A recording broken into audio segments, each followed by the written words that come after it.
A lot of this isn't going to make sense to you, and I'm sorry about that. I'm just going to start at the beginning, with the house.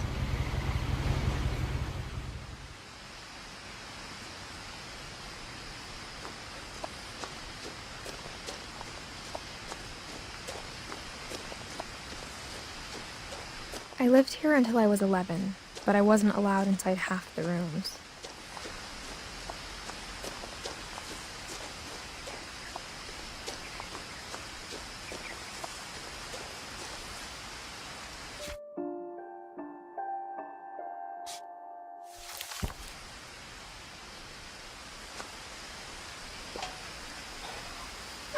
Inside the mailbox were bills from 7 years ago, marked urgent, open immediately.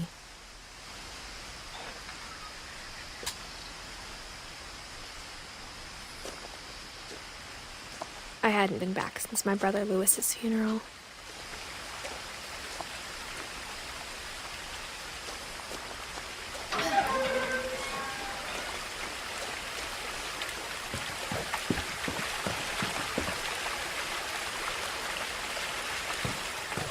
In her will, my mother left me a key, but didn't tell me what it unlocked.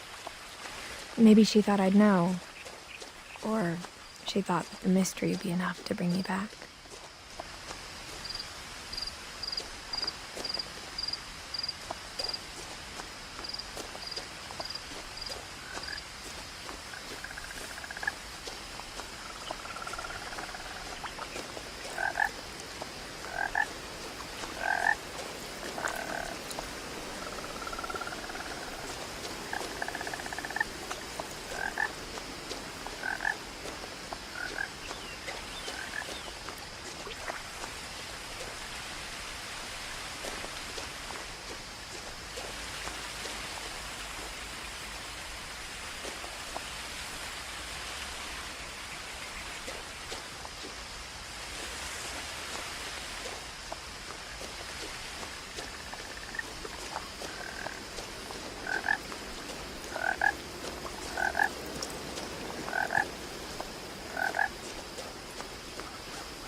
The truth is, even after I inherited the house, I never thought I'd come back to it. But now I had questions about my family that only the house knew the answers to.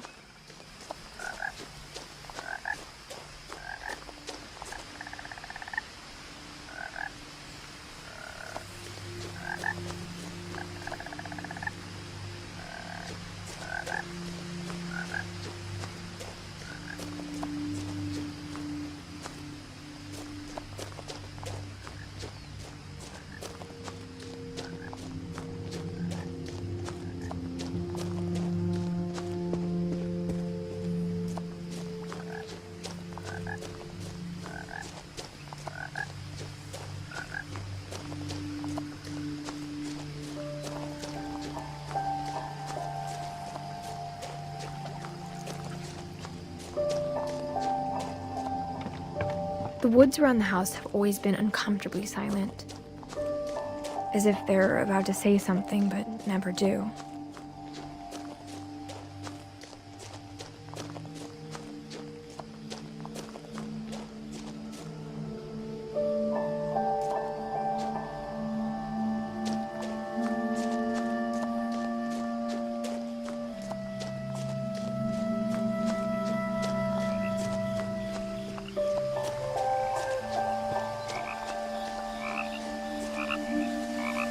The house was exactly like I remembered it, the way I'd been dreaming about it.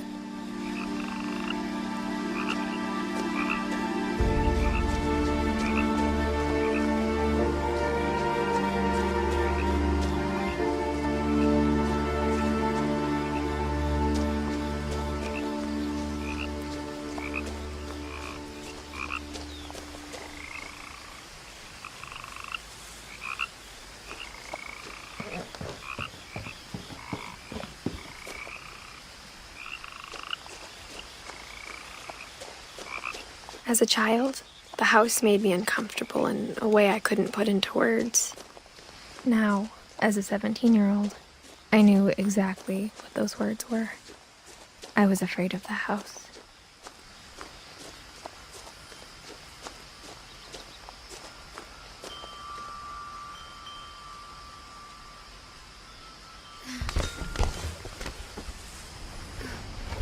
Crawling through the doggy door used to be a lot easier when I was 11.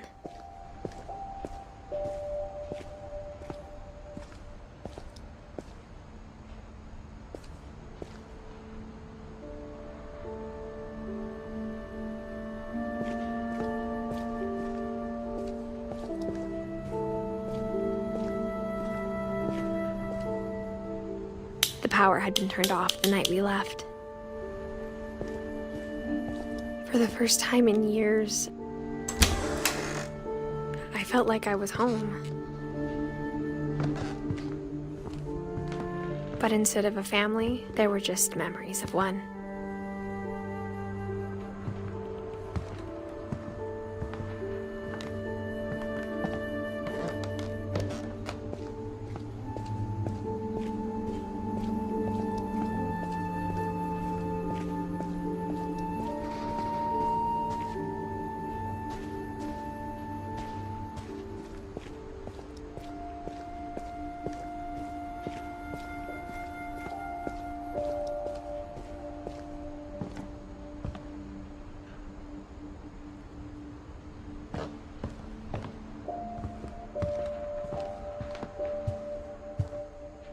The table was still a wreck from the night we left.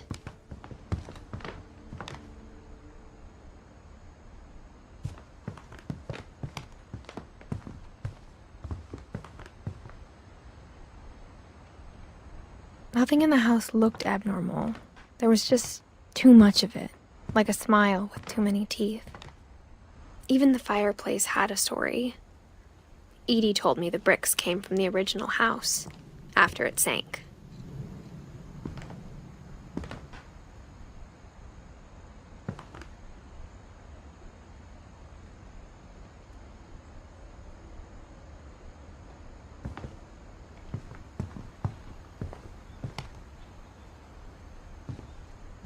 Mom always told me to stay out of the basement, so I wasn't too surprised when the key didn't fit.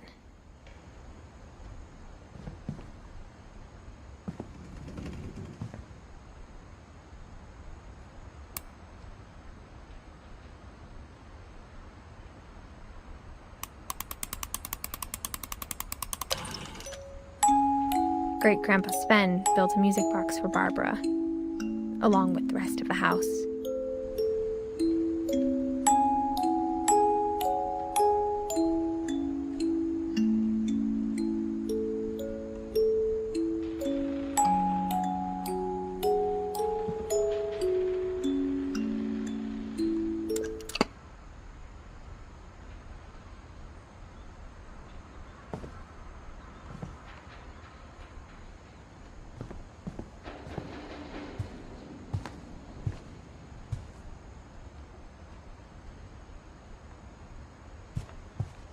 After Louis started working at the cannery, we all got pretty sick of salmon.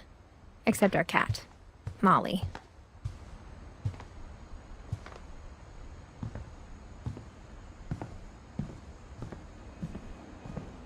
My mom wasn't much of an optimist, but she never stopped believing that my brother Milton was alive.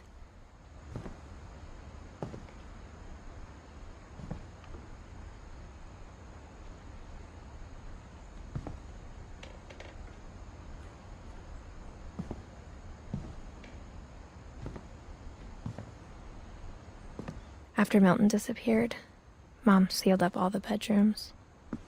Then Edie retaliated and drilled peepholes.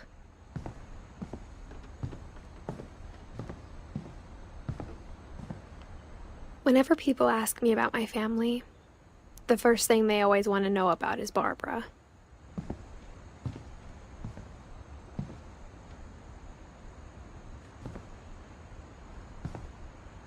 Edie's father, Odin, built the original house.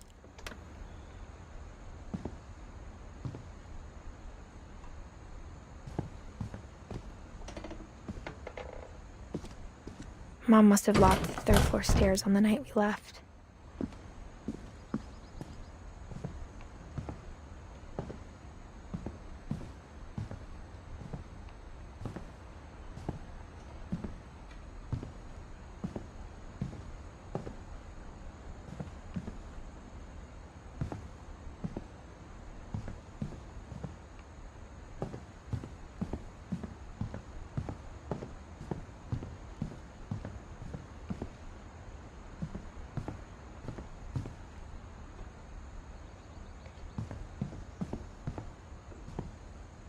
I spent a lot of time playing in Great Uncle Walter's room.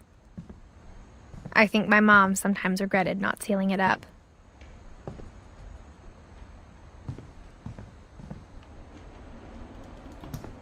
Lewis told me there were secret passages, but I never believed him.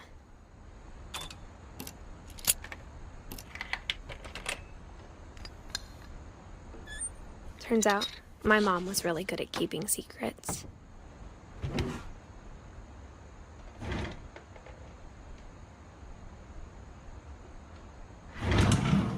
Now it was time to find out what my mom had been afraid of.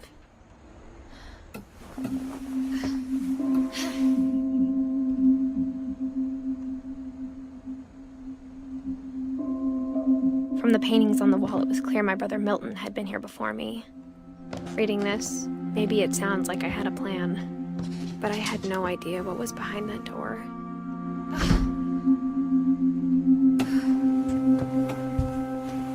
Just like I had no idea where all this was gonna lead.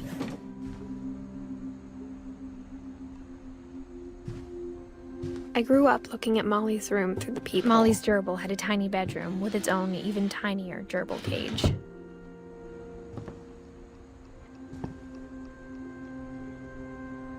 Being inside for the first time, I felt like I'd stepped behind a painting. I got the sense Edie had spent a lot of time here. December 13th, 1947. Dear Diary, I'll be gone soon, but I wanted to tell somebody about what's gonna happen. It started when Mom sent me to bed without dinner. I woke up and I was starving, so I looked around for something to eat. The gerbil food was dry, but I didn't mind it.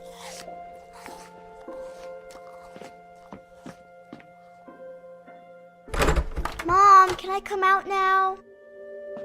Sweetheart, it's late. Go to sleep.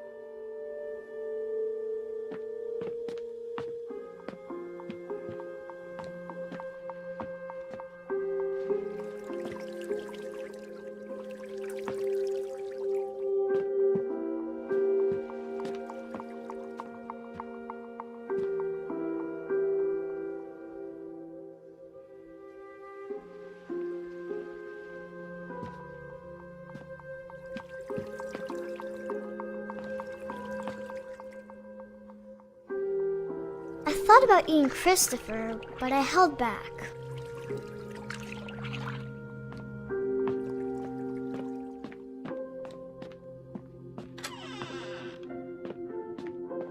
I kept eating and eating.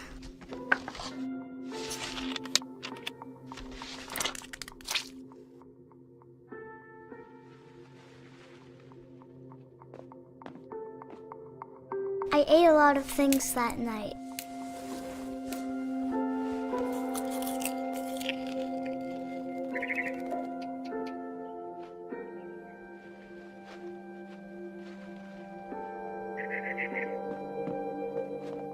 Then I heard chirping outside my window. It was a barn swallow going back to her nest. I reached out for her.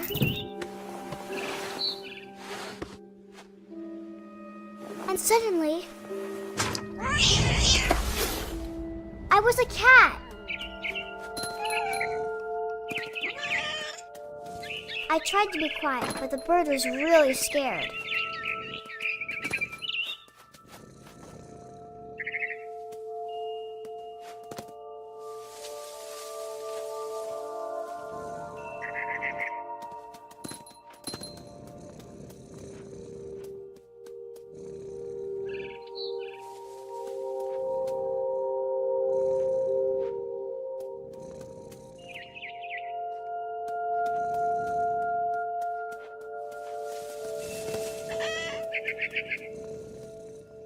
Mom and Dad didn't even look at me.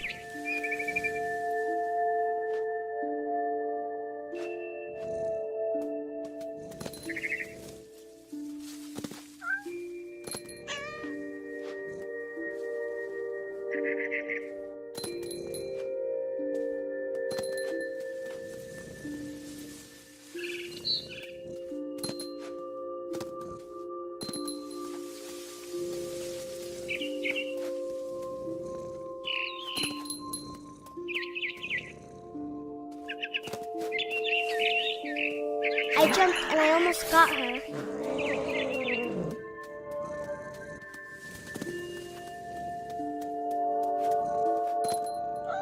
I could tell she was getting really tired. Now I was up in the big tree. I promised Dad I wouldn't climb it anymore. All I cared about was eating that mama bird. I gobbled her up. And suddenly, I was an owl. First, all I heard was the wind. Then I heard little teeth nibbling in the grass.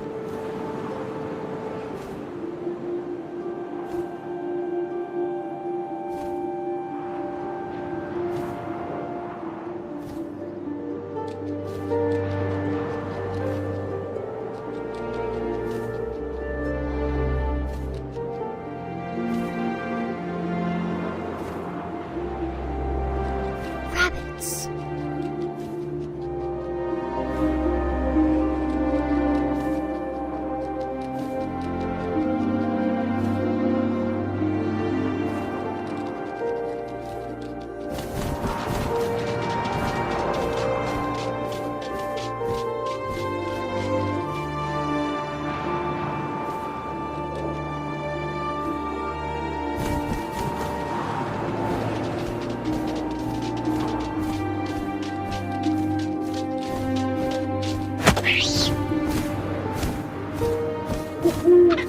I imagined his face looking up and seeing mine through my talons. I swallowed him up, and I didn't chew one bit. Then I flew off to find something bigger.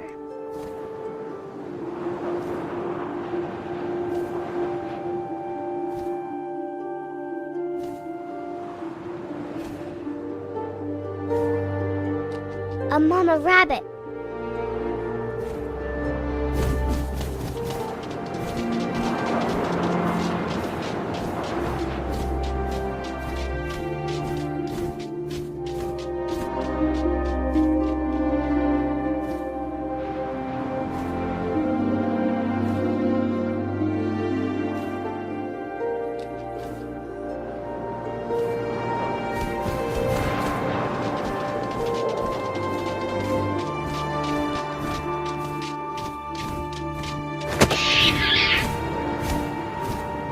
She was almost too big to carry.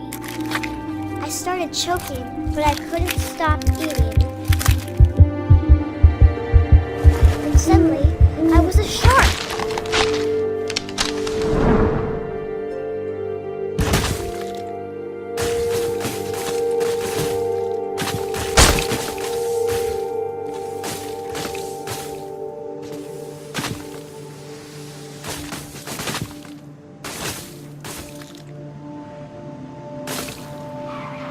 I rolled off a cliff and into the ocean. Now, I was hungrier than ever.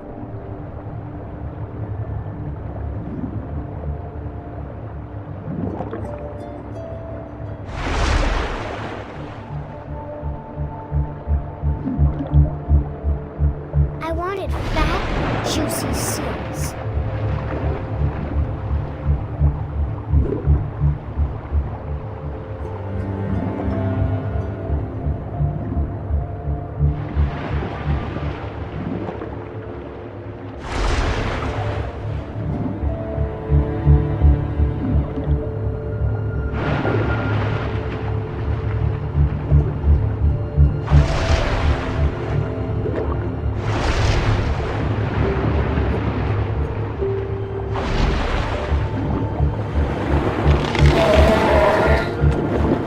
Off her flipper, and it tasted really good.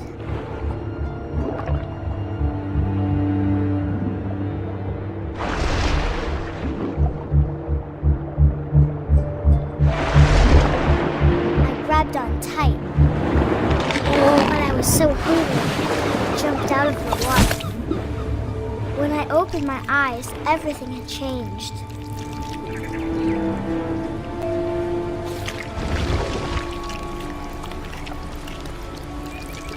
Now I was a monster, and I smelled people everywhere.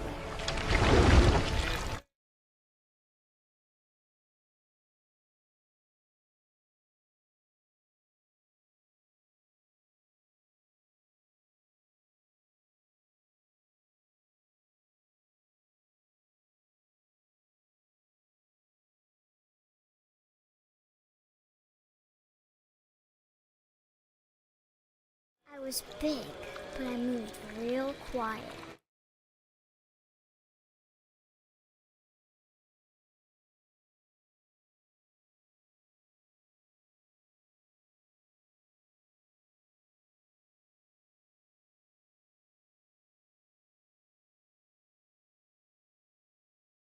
I wanted to stop, but also I didn't.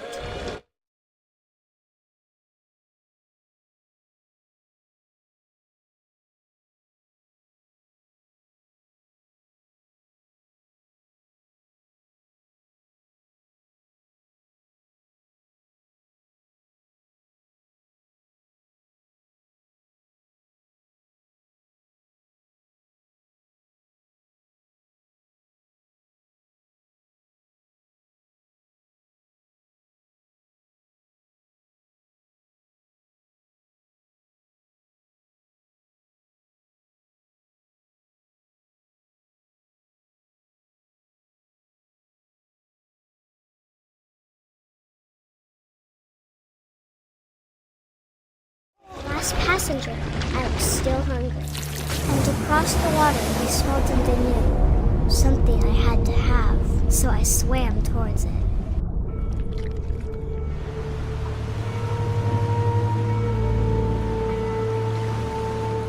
I slithered onto the sand, and the good smell went into an old pipe.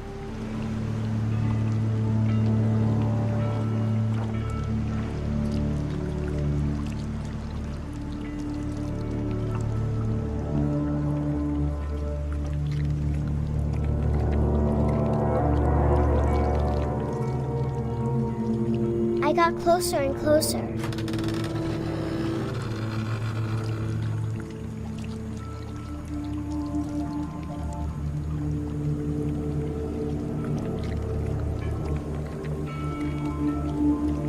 All of my stomach started growling. And suddenly, I was me again. I held my breath for a long time, but I couldn't hear anything. I think it's waiting for me to fall asleep. But it's not going to wait much longer. It needs to be, and we both know I